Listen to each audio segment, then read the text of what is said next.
Abrir em Mateus capítulo 6. Vamos ler a partir do verso 1 até o versículo 21.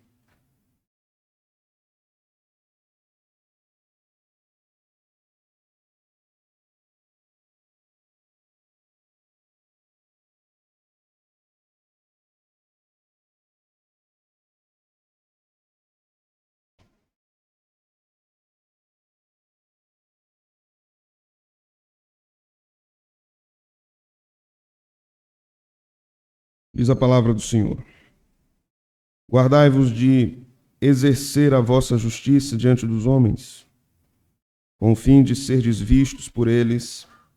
Doutra sorte não tereis galardão junto de vosso Pai celeste. Quando, pois, deres esmola, não toques trombeta diante de ti, como fazem os hipócritas nas sinagogas e nas ruas, para serem glorificados pelos homens. Em verdade vos digo que eles já receberam a recompensa.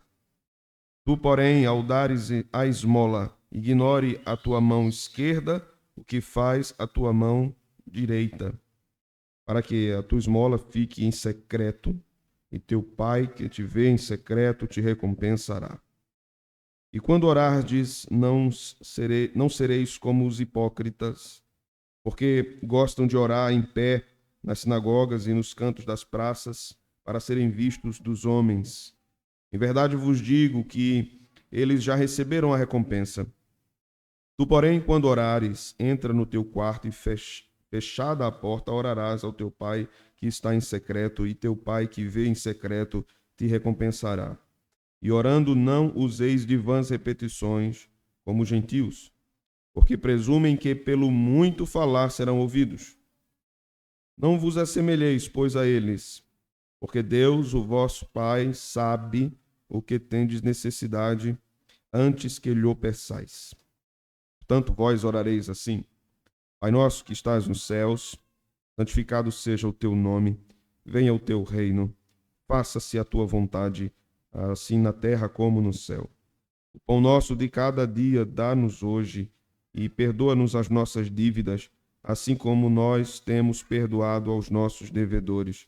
E não nos deixes cair em tentação, mas livra-nos do mal, pois teu é o reino, o poder e a glória para sempre. Amém. Porque se perdoardes aos homens as suas ofensas, também vosso Pai celeste vos perdoará. Se, porém, não perdoardes aos homens as suas ofensas, tampouco vosso Pai vos perdoará as vossas ofensas. Quando jejuardes, não vos mostreis contristados como os hipócritas, porque desfiguram o rosto com o fim de parecer aos homens que jejuam.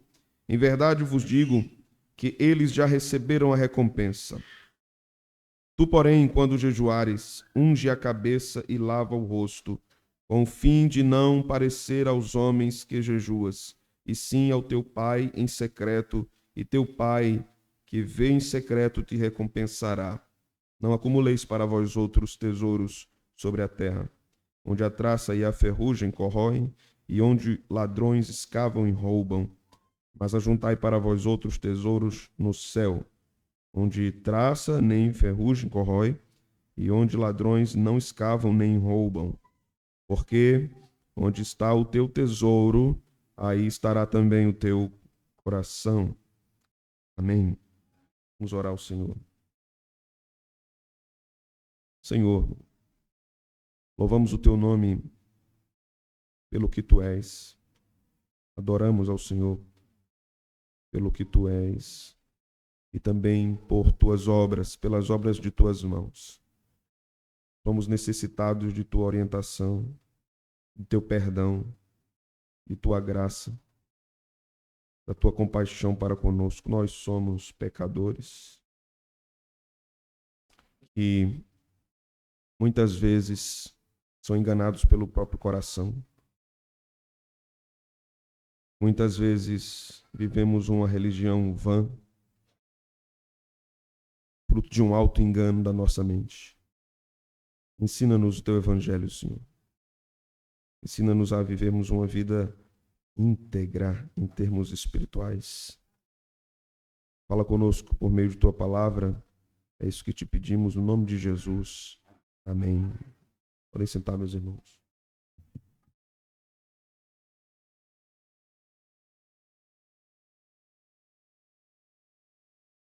Quando observamos esta porção que acabamos de ler, precisamos nos lembrar imediatamente que ela está contida dentro de um contexto maior e importante do ministério de Jesus, que foi o seu Sermão do Monte, que vai do capítulo 5 de Mateus ao capítulo 7 de Mateus. Foi um grande sermão que Jesus pregou, e este sermão está intimamente relacionado com os 10 mandamentos, ou com a lei de Moisés também no sentido maior, mais amplo. Mas tomamos os 10 mandamentos como o pressuposto, porque ali está o núcleo da lei moral de Deus, ali está o centro de tudo que Deus falaria através de Moisés nos 5 livros. Nesta porção que nós lemos, Jesus está falando da integridade da vida cristã. E nós precisamos, ao decorrer de nossa peregrinação nesse texto, conceituarmos as palavras e os termos que iremos investigar, a fim de que eles tenham melhor compreensão para a nossa mente e tenham maior alcance para o nosso coração. Em primeiro lugar, quando nós falamos de integridade, essa palavra não está no texto, mas o texto ensina exatamente sobre isso. A palavra integridade tem a ver com algo que não é repartido, com algo que não é dividido, com algo que é inteiro. Jesus está tratando sobre isso porque é possível, e ele via isso, ele falava para pessoas que viviam isso na sua época, e a religião seja abraçada com muita empolgação e muita seriedade por alguém, mas ela seja apenas exterior. Ela não seja integral na vida de uma pessoa.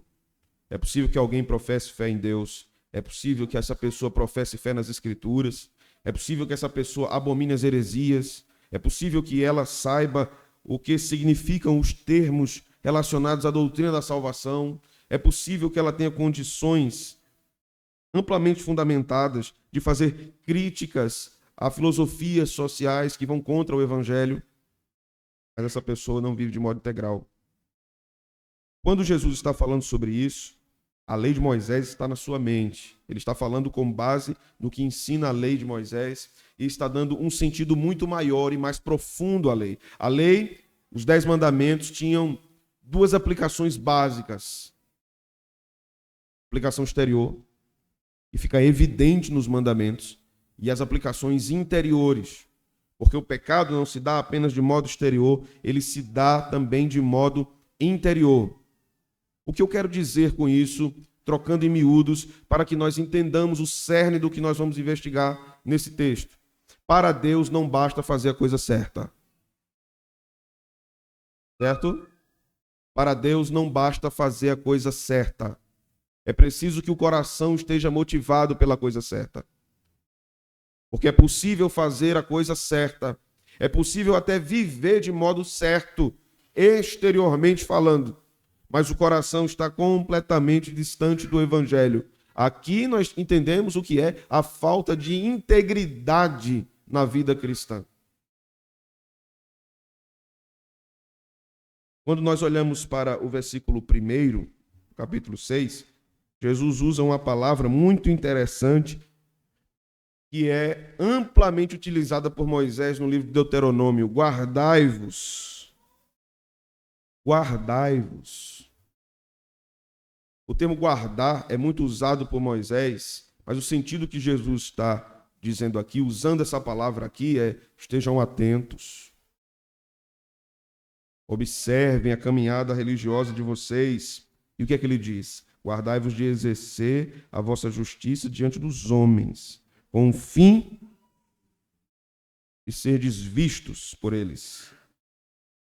De outra sorte, não tereis galardão junto de vosso Pai Celeste. Aqui está o resumo de tudo que Jesus vai falar no restante desse texto, até o versículo que nós lemos.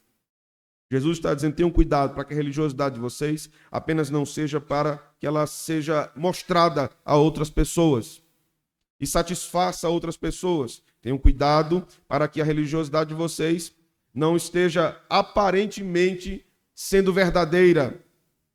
Tenham cuidado para que vocês não estejam enganando pessoas com uma falsa piedade, quando na verdade o coração de vocês está dividido e vocês estão cocheando entre dois pensamentos. Vocês estão divididos entre dois pensamentos. Então tenham cuidado. É assim que Jesus começa essa parte do sermão. Tenham cuidado. Quando nós lemos esse primeiro versículo, nós lembramos também do último versículo da primeira epístola de João. Vamos lá? Primeira epístola de João, abra esse texto, por favor.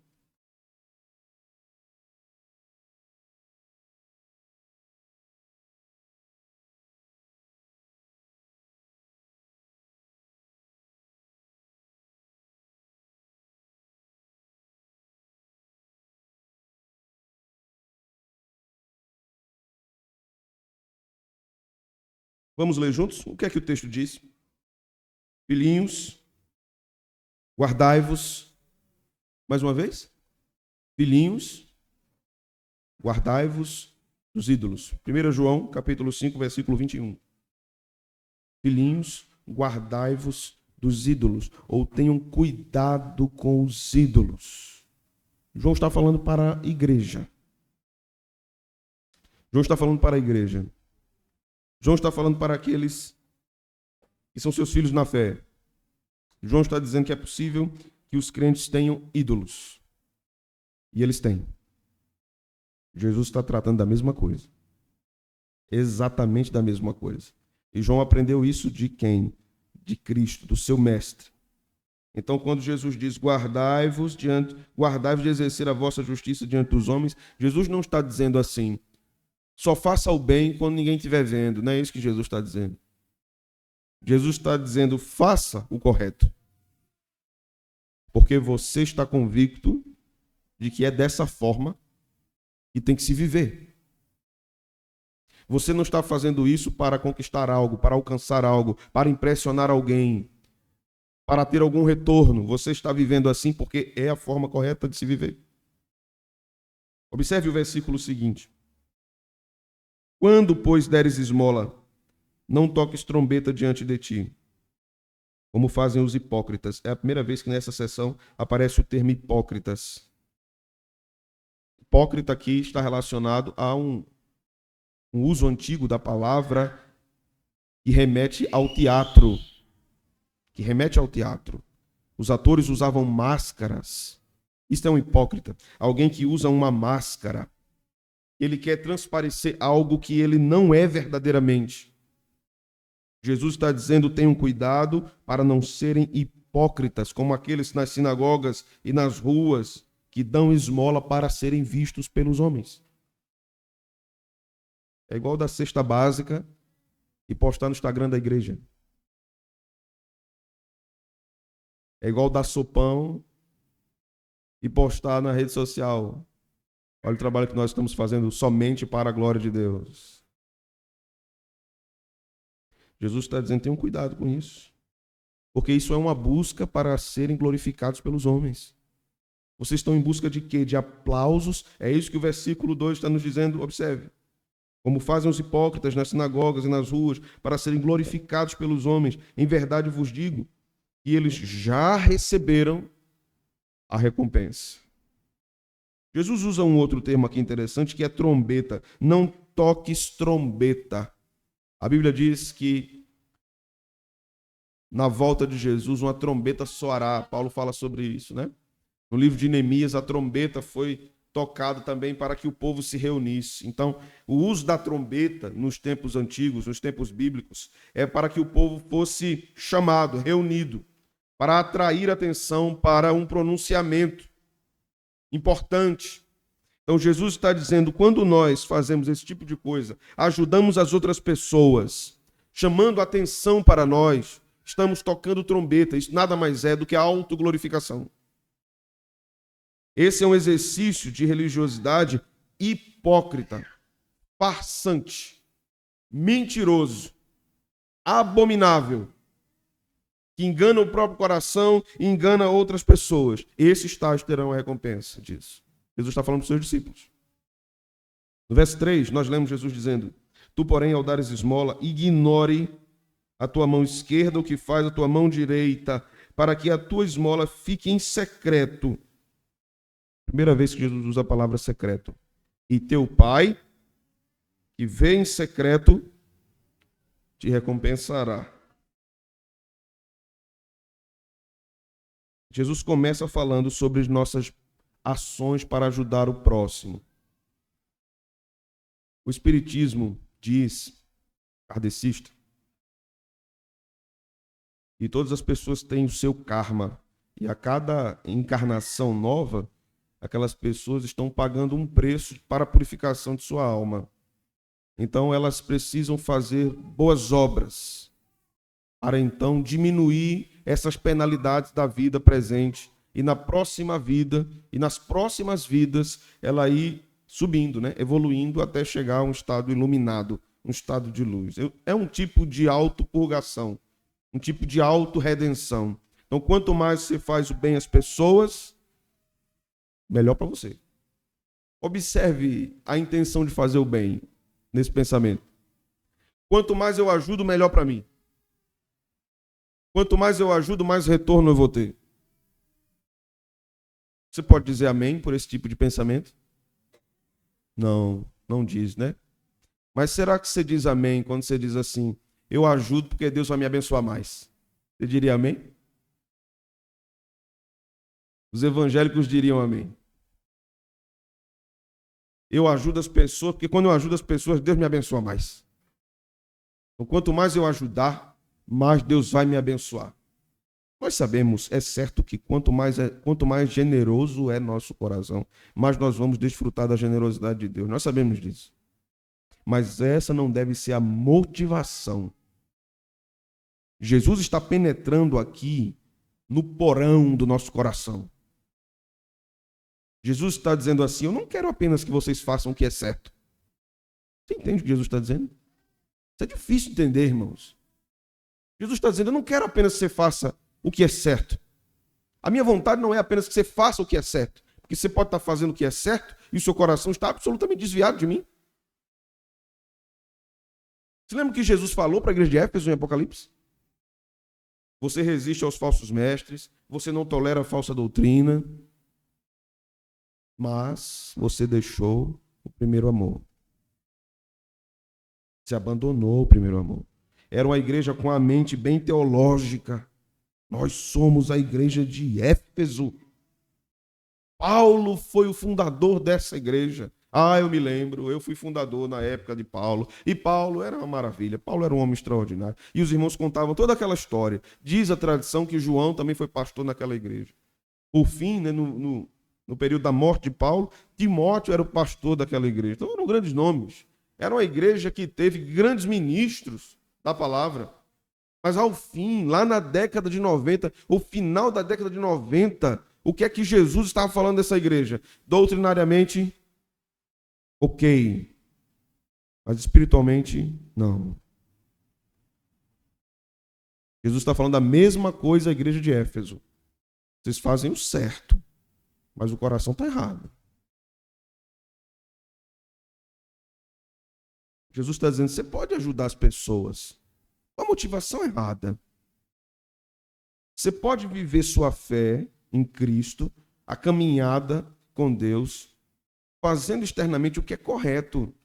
Você não mata, você não rouba, você paga seus impostos, você ajuda as pessoas, você dá uma cesta básica a alguém, você visita as pessoas em um lugar, numa residência, pessoas que estão doentes, mas o seu coração pode estar completamente envolvido pelo pecado, achando que você está fazendo a coisa certa. É desafiador, irmãos. Jesus penetra tão profundamente na nossa alma e nas nossas intenções que nos assusta. E nós observamos isso e perguntamos: meu Deus, tem misericórdia de mim. Veja o que ele continua dizendo agora sobre a oração.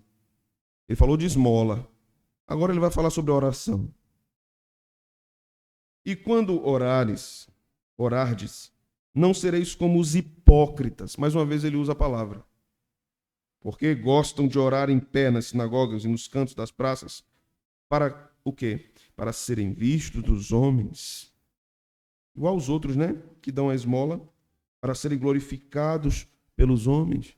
E Jesus continua. Em verdade vos digo que eles já receberam a sua recompensa. Jesus não está condenando aqui orar em pé, né? Se for isso, a gente está perdido, né? Porque a gente orou. Jesus não está condenando aqui ninguém orar na praça. Não é isso que Jesus está condenando. Jesus está condenando a intenção do coração. Por que você está fazendo isso?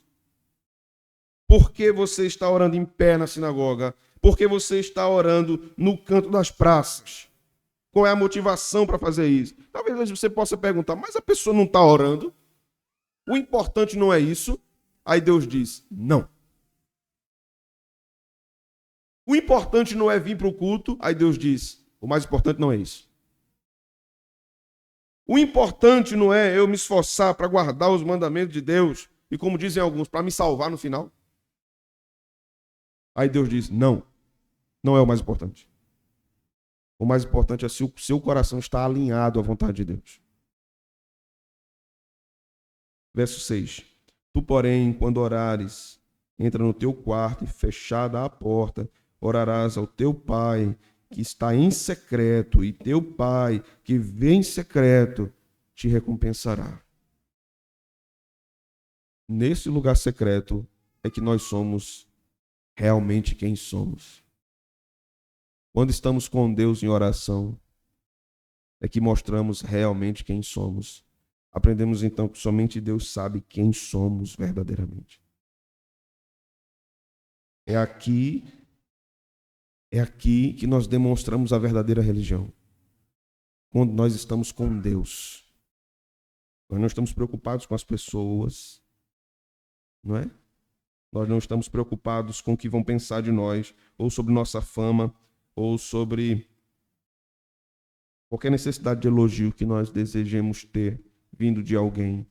Isso não importa. O que importa é a nossa relação com Ele. O que importa é a nossa caminhada com Ele. Tenhamos cuidado, meus irmãos, para nós não nos enganarmos, achando que somos muito espirituais, quando, na verdade, o nosso coração está dividido. Jesus continua no verso 7. E orando, não useis de vãs repetições como os gentios, porque presumem que pelo seu muito falar serão ouvidos. Não vos assemelheis, pois a eles, porque Deus, o vosso Pai, sabe que tendes necessidade, antes que lhe o peçais. Esse tipo de oração aqui do versículo 7, né? Uma oração mecânica, era apenas aparente, irmãos. Jesus também não está condenando aqui a perseverança de oração sobre um assunto determinado. Não é isso que Jesus está dizendo. Jesus não está dizendo, tá bom, não ore sobre isso, mas não, você já orou, você vai ficar orando a mesma coisa o tempo todo. Não é isso que ele está dizendo, porque em outro lugar ele disse exatamente isso. Orem, perseverem, batam, busquem, peçam. Se você pede, você vai receber. Se você busca, você vai encontrar. Se você bate, a porta vai se abrir. Jesus não está condenando a perseverança na oração, ele está condenando a hipocrisia de uma oração que está sendo proferida a ele, mas o coração não está comprometido com ele. Por que nós oramos? Essa é uma pergunta que nós devemos fazer quando lemos essa parte do versículo 5 ao versículo 8. Por que nós oramos? Nós oramos somente porque é Ele que pode dar. Nós oramos porque nós não temos mais recursos e Ele pode fazer o milagre. Nós oramos porque nós precisamos de uma saída e não temos mais nenhuma saída. Então, só podemos recorrer à oração. Ou nós oramos porque acreditamos naquilo que os evangélicos têm dito nos últimos tempos, que a oração tem poder. Ou nós oramos com base naquele chavão também dos evangélicos que diz que a sua fé é muito grande. Então, quando ele ora, acontece. Por que nós oramos? Jesus nos ensina aqui qual deve ser o motivo da nossa oração. A recompensa do Pai. Não apenas uma recompensa material, né? Uma recompensa espiritual. Principalmente uma recompensa de estar com o Pai. Imagine você está com 80 anos. Se imagine com 80 anos, 90 anos, 100 anos. Imagine que seu filho não lhe vê há mais de 20 anos. E um dia você recebe uma mensagem dizendo: pai ou mãe, sou eu, fulano, eu quero lhe ver. Eu estou com muita saudade de você. E aí você se emociona. Nossa, será que vamos ter uma reconciliação depois de tantos anos de afastamento? E você prepara a casa, você prepara a mesa, você veste uma roupa melhor, você limpa a casa, perfuma a casa, e a sua campainha toca, é o seu filho, e ele entra, e vocês se sentam, e ele lhe abraça, e você chora, e ele chora também. E você diz que ama ele, e ele diz a você que também lhe ama. Então ele olha nos seus olhos, segura nos seus ombros, e diz assim: mãe, eu vim aqui porque eu estou precisando de um dinheiro. Você pode me ajudar? Eu não tenho mais ninguém, não tenho a quem procurar, mas você pode me ajudar? O que é que uma mãe faz? Se ela tem, ela dá, né? Mas o coração dela, como é que fica? Meu Deus. Eu pensei que o meu filho teria prazer de estar comigo, mas ele não veio atrás de mim, ele veio atrás de minhas mãos. Ele veio atrás do que eu posso dar. Será, irmãos, que somos assim com Deus? Será que somos assim com Deus? Talvez alguém me falou algo que eu não sei se é isso, mas faz algum sentido. Pastor, nos nossos tempos tão seculares, quando você vê um culto de oração cheio, é porque o povo está com muita bronca.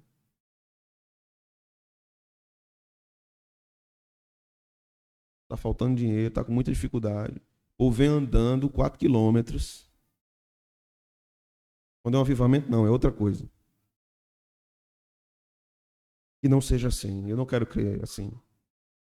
Mas, mesmo com as nossas motivações erradas, Deus é muito misericordioso. Vá para o Salmo 78, por favor.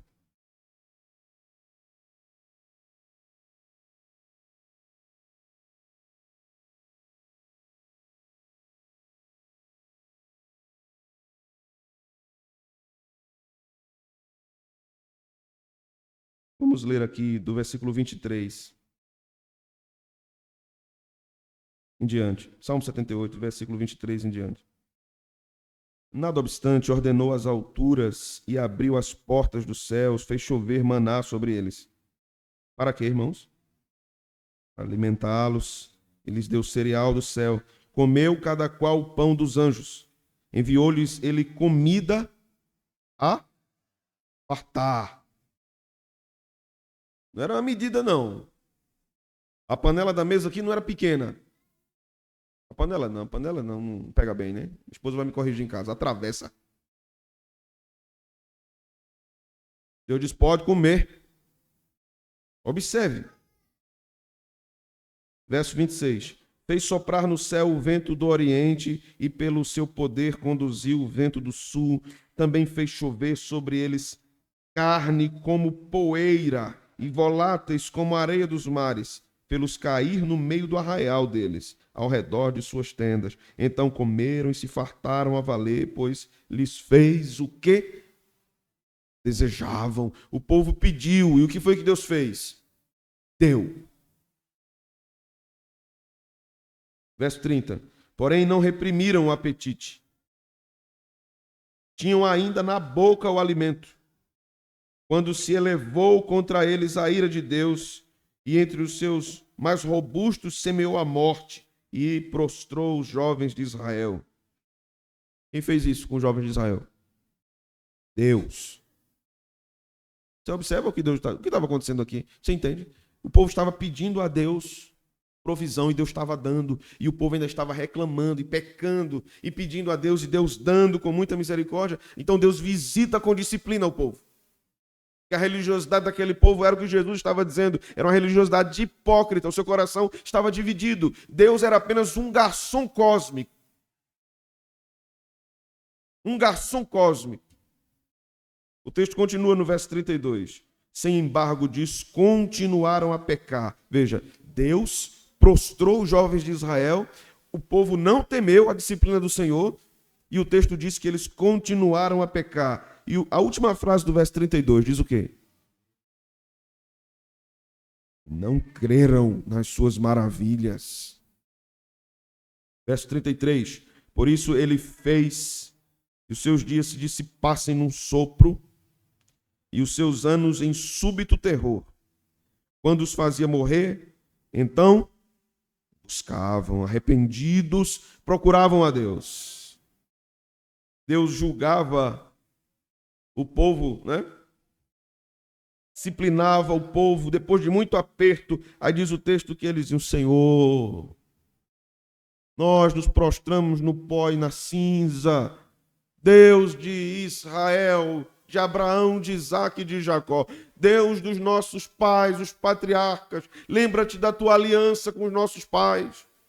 Lembra-te da promessa, lembra-te da tua aliança com Noé, lembra-te da tua aliança com os teus. Nós nos arrependemos do nosso pecado e eles procuravam a Deus. E aí o verso 35.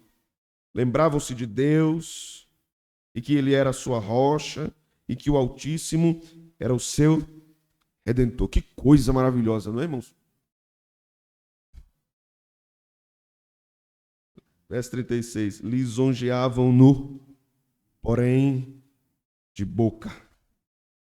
E com a sua língua, mentiam. Mas o texto anteriormente está dizendo que eles estavam adorando e estavam arrependidos, não era assim?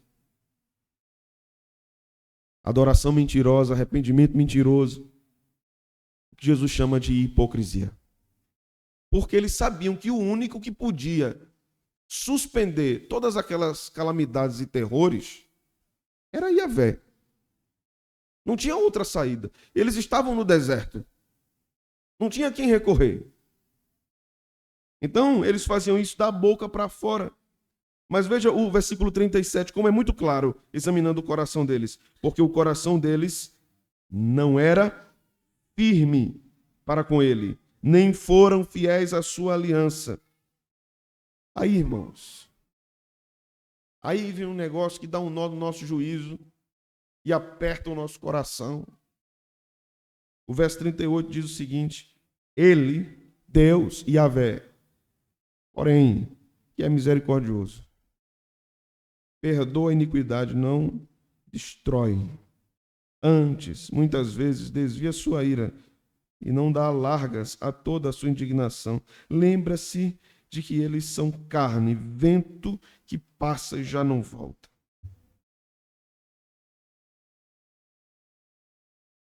Misericórdia, graça e amor. Misericórdia, graça e amor. Você sabe por que a gente não é exterminado de uma vez por Deus? Por causa da misericórdia, da graça e do amor. Porque a gente vive dizendo que ama Ele, que adora e que se arrepende dos pecados. Nós frequentemente lisonjeamos a Deus com a nossa boca. Jesus vai replicar uma fala do profeta, dizendo: eles me adoram com os lábios, mas o seu coração está longe de mim. Deus não se ilude com elogio de crente. Um homem que se ilude com elogio, né?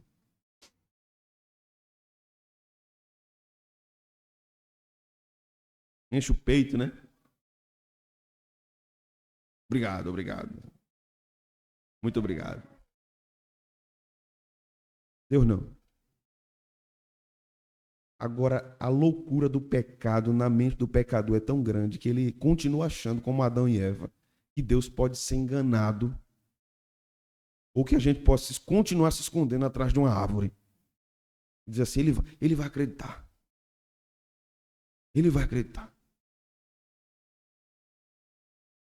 Fazem alguns anos que, conversando com um amigo sobre filhos, ele me disse, rapaz, eu tenho observado com mais atenção a força do pecado da natureza humana depois que eu tive filhos. Eu tenho uma filha de 6 anos e tenho um bebezinho de 2 meses. E aí um dia eu cheguei em casa, entrei na cozinha, ela tinha aberto aqueles pacotes de fósforo, o pacote todo, né? Com todas as caixinhas. E ela queria brincar com as caixinhas. Ela tirou todos os palitos, jogou lá e levou as caixinhas para o quarto. Estava meio mundo de palito de fósforo no chão. E minha filha é um doce. Eu sentei com ela e disse, filha, vem cá. Quem foi que fez isso? O nome do irmão era João. Ela disse, João. Ele disse, minha filha, diga a papai quem fez isso. Ela disse, papai, eu disse a João que ele não fizesse. Eu disse que você ia reclamar. Eu disse a ele que ele não fizesse. E o coitado do João. Ele disse, rapaz, eu fiquei tão chocado com aquilo. Porque ela dizia com tanta verdade e lágrimas nos olhos que foi o irmão de colo que fez aquilo. Exatamente isso, pecado. Nós vivemos em rebelião contra Deus, no caso daqueles que não são crentes, né? Ou vivemos em desobediência a Deus, no caso dos crentes. E choramos diante dele, justificando os nossos pecados e as nossas desobediências. Ah, Senhor, se o Senhor tivesse feito isso, eu não tinha pecado dessa forma. Se o contexto fosse diferente, eu não tinha sido impulsionado dessa forma. Mas eu te adoro. Eu te amo, Senhor. Nosso coração é todo cheio de pecado. E Deus, todo cheio de misericórdia com o seu povo, cheio de amor com o seu povo, cheio de bondade com o seu povo. Vamos voltar lá para Mateus.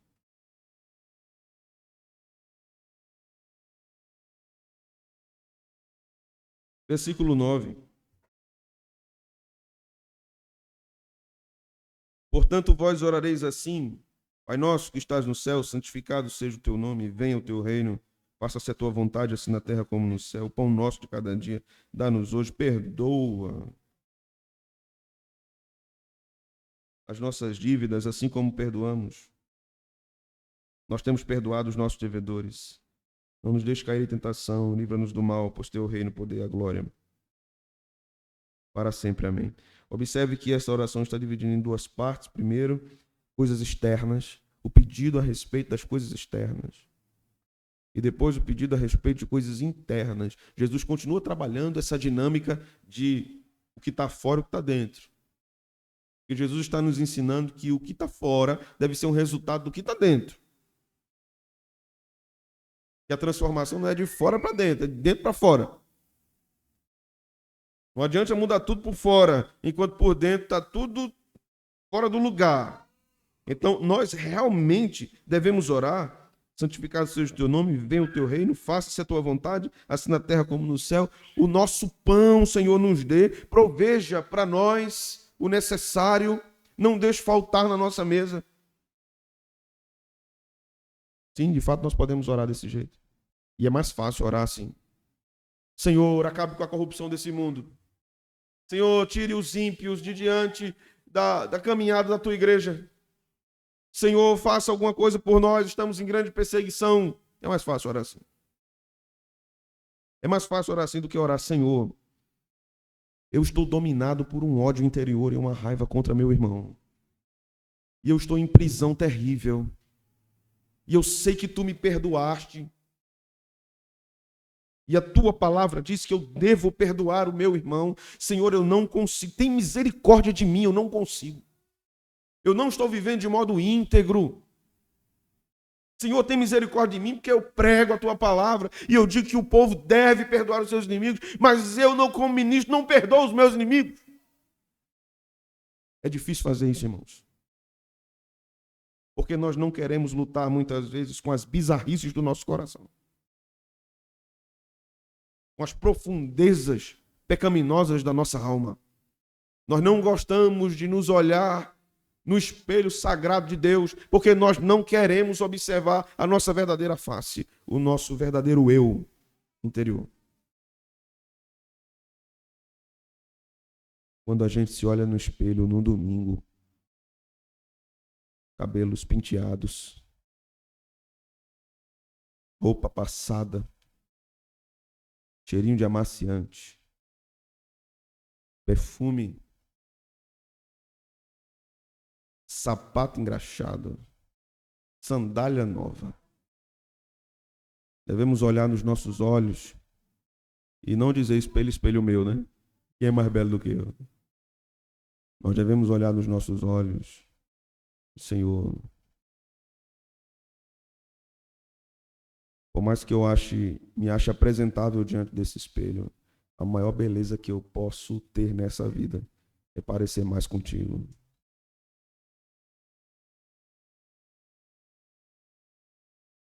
Perdoa as nossas dívidas assim como nós temos perdoado os nossos devedores. Não nos deixes cair em tentação. Livra-me de mim mesmo, Senhor. Livra-me de uma religião do meu coração que não é a verdadeira religião, não é o que tu dizes, não é o que tu fazes, não é o que tu ensinas. Observe que quando Jesus ensina isso, ele vai fazer isso, né? Ele vai fazer isso. Ele não vai pedir perdão pelos seus pecados, porque ele não tinha pecados. Mas ele diz, perdoa-lhes, porque não sabem o que fazem. Perdoa-lhes porque não sabem o que fazem. Você acha que alguém sofreu mais que Jesus? Os crentes têm umas ideias meias não bíblicas, né? Um dia desse eu ouvi alguém falando da paciência de Jó. Fulano teve a paciência de Jó. Eu disse, que paciência que Jó teve? Qual foi a paciência de Jó? O camarada não sabia nada do que estava acontecendo com ele. A vida toda desmantelada, os filhos morreram, ele perdeu tudo, a mulher mandando ele negar a Deus. Uns amigos daquela qualidade. Os amigos daquele nível. E que paciência de Jó, irmão. Jó viveu em lamento, amaldiçoando o dia do seu nascimento. Ali tinha lamento, ali não tinha paciência. Agora Deus o obrigou a esperar. Porque Deus estava fazendo algo com Jó. E somente Deus sabia. Somente Deus sabia. Quando nós pensamos nessa questão do verso 13, né? 12, 13, 14, porque se perdoares aos homens as suas ofensas, também o vosso Pai Celeste vos perdoará. Nós devemos nos lembrar que nós não temos como interpretar isso de outra forma. Não há uma saída para isso aqui. A única saída é assim, Senhor, eu sei. É difícil para mim. É difícil, tenha misericórdia de mim. O meu coração ainda dói, Senhor, e se inflama em pensar em algumas coisas que eu passei, em algumas ofensas que eu ouvi, em algumas traições que me alcançaram, em alguns abandonos que aconteceram. Senhor, é difícil perdoar aqueles que me feriram. E Jesus nos lembra, eu sei. Eu sei. Olhe para a cruz e se lembre do que ele disse. Perdoa-lhes, Pai. Perdoa-lhes. Se ele, que é o Deus santo, absolutamente santo, perdoa pecadores, o mais ofendido de todos, eu sou quem? Você, quem é? Quem você é? É claro que quando Jesus fala isso, ele também está falando não do perdão redentor para a salvação, mas o perdão da purificação, né? Da caminhada discipular do cristão. Se você não perdoa, você não será perdoado por Deus. Essa é uma ameaça terrível, irmãos. Essa é uma ameaça terrível. Deus nos dizendo, e Ele está fazendo isso aqui, se você não perdoar, não perdoa você. Porque você não tem argumentos suficientes para me dizer, eu não perdoo. Você não tem argumentos suficientes. Por que você não tem? Porque eu, o Deus Santo, perdoei os meus inimigos. E trouxe-os para a minha família. Veja o verso 16. Quando jejuardes, não vos mostreis contristados como os hipócritas, porque desfiguram o rosto com o fim de parecer aos homens que jejuam. Em verdade vos digo que eles receberam a recompensa. Tu, porém, quando jejuares, unges a tua cabeça e lava o rosto, com o fim de não parecer aos homens que jejuas, e sim ao teu Pai em secreto.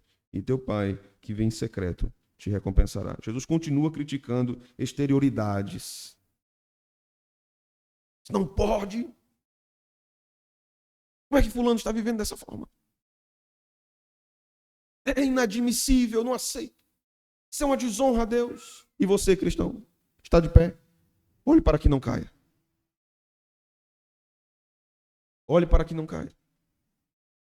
Toda demonstração perseverante e exagerada de piedade exterior está carregada de hipocrisia e de pecados interiores. Deus não nos chamou para sermos vigias dos outros, nos chamou para cuidarmos dos outros. Cuidarmos dos outros. Mas antes de cuidarmos dos outros, cuidemos do nosso coração. Jesus está dizendo, quando jejuar, não arma uma tenda no meio da feira, dizendo, olha para mim, estou jejuando. Hoje eu estou jejuando. É igual a criança no dia do aniversário, né? Hoje é meu aniversário. Sabia que para a semana é o meu aniversário? Né? Você sabia?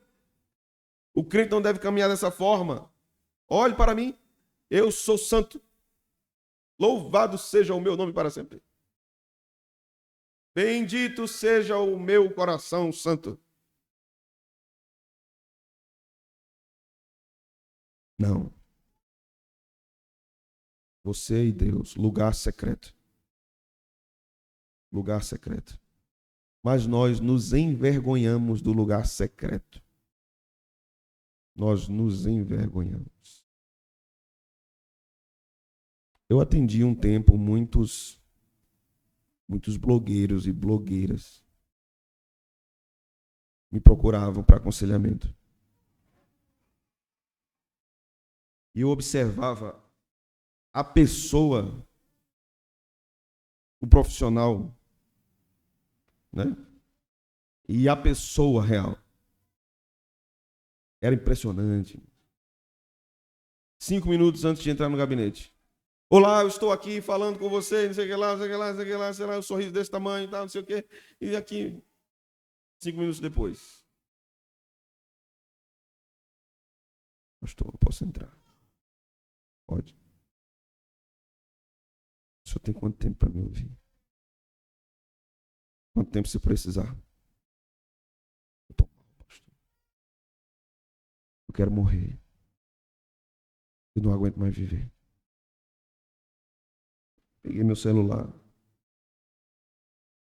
Quem é essa pessoa? Essa história tem 5 minutos. Eu ouvi várias vezes. Isso é um personagem. Isso é um personagem. Não sou eu. Isso é a forma que eu ganho dinheiro apenas. Eu sou isso aqui. Esse trapo que o senhor está vendo sou eu. E o mundo gira em torno disso, né? Mostrarmos o que não somos. Não é todo dia que a gente come salmão, mas quando come, dá vontade de bater a foto e postar, né? Não é todo dia que tem um salmão com molho de maracujá. Coisa fina. Né? Não é todo dia que tem. Mas quando tem, não é possível. Aí bota aí, minha rotina. Que conversa, né? Isso é conversa. No dia anterior comeu salsicha com macarrão. Salsicha assada no óleo, soia com macarrão. Não é todo dia, né? Mas não precisa ninguém saber. Não precisa ninguém saber. Né? Esse dia eles mandaram um vídeo para mim, um camarada dizendo assim, perguntou ele, qual é o segredo do sucesso? Se você não contar os seus planos. Já viu isso? Aí o camarada perguntou, então depois que você parou de contar, as coisas começaram a acontecer? Ele disse, não. A diferença é que ninguém fica sabendo da derrota agora. Esse é o segredo do sucesso. É isso, é as exterioridades, né? Jesus está dizendo, não, meu povo, não, meu povo. Modo íntegro, modo reto, modo inteiro. E a gente vai finalizar essa parte com essa última porção, que é o touché, né? O checkmate. O versículo 21 é o checkmate de Jesus nessa parte. Verso 19 diz, não acumulem para vós outros tesouros sobre a terra, onde a traça e a ferrugem corroem, e onde os ladrões escavam e roubam. Mas ajuntai tesouros no céu, onde a traça e a ferrugem corroem, e onde os ladrões não escavam nem roubam. Quando a gente olha para esse versículo, imediatamente a gente é cutucado, né? Então, Jesus está condenando a riqueza.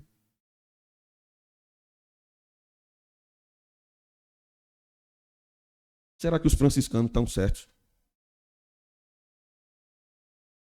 Observe e lembre de todo o contexto. Exterior, interior. Se lembre que ele disse, vá lá na casa de fulano, manda preparar lá a sala que a gente vai tomar a ceia lá. Aquela era uma casa de um rico. Né? Como é que Jesus condena ele? Quando Pedro foi para a casa de Cornélio, aquele homem tinha condição financeira. Então, o que é que Jesus está falando aqui? É o que ele está condenando? Mais uma vez, as exterioridades. Se o seu tesouro estão nessas coisas, seus tesouros estão nessas coisas exteriores, são elas que dominam o seu coração. Você vai dar esmola, tá tudo ligado aqui, viu?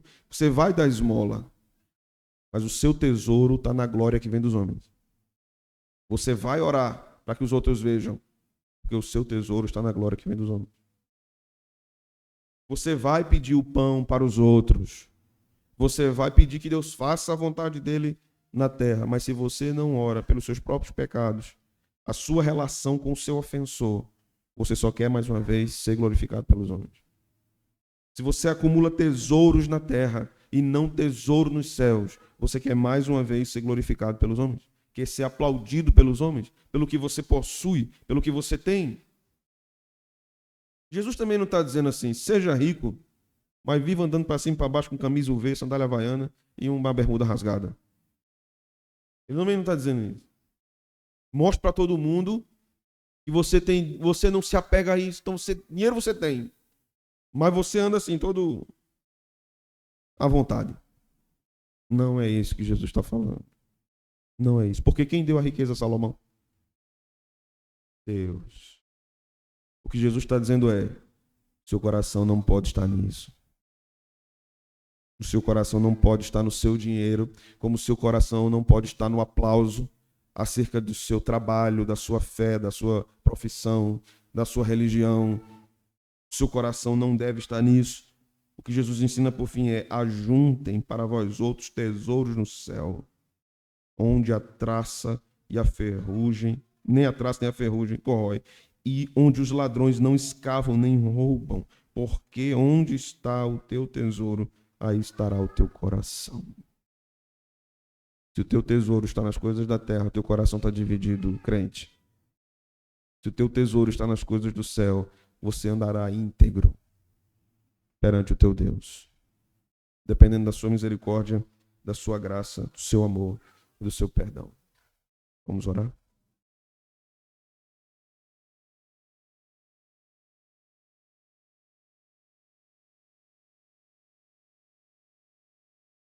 Senhor, bendito seja o teu nome santo. Obrigado pela tua palavra. Obrigado porque o Senhor abre a ferida para curar. O Senhor nos incomoda. O Senhor nos exorta com muito amor e graça, sabedoria.